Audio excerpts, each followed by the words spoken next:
In this video, we're going to talk about the benefits of the network effect. When a business has the built-in ability to both grow and improve as it gains more customers, it is said to benefit from the network effect.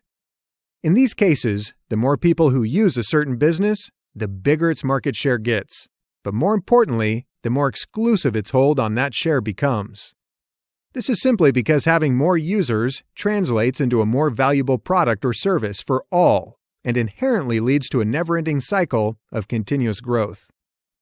The network effect is an extremely powerful type of competitive advantage, and it's most often found in businesses based on sharing information or connecting users together.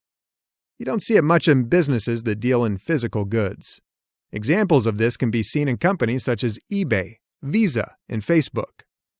The more people who use these particular services, the better the experience becomes, which leads to more people using the services.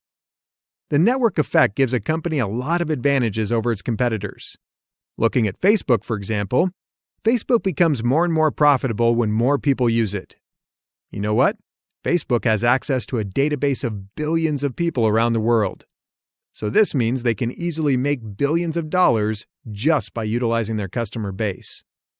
You see, the network effect makes it hard for other companies to compete with Facebook, because if they want to enter a competition, they must spend a lot more money on advertising and a lot more effort on reaching more people and showing their products.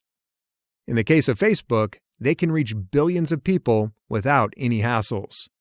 You can guess who will win in this game.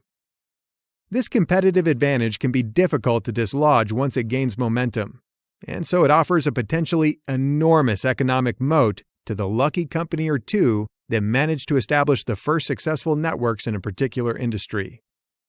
So make sure that you'll look for companies with a strong network effect. They are always winners in their industry. In the next video, we'll talk about how a company can create an economic moat by commanding high switching costs. Okay, see you in the next video.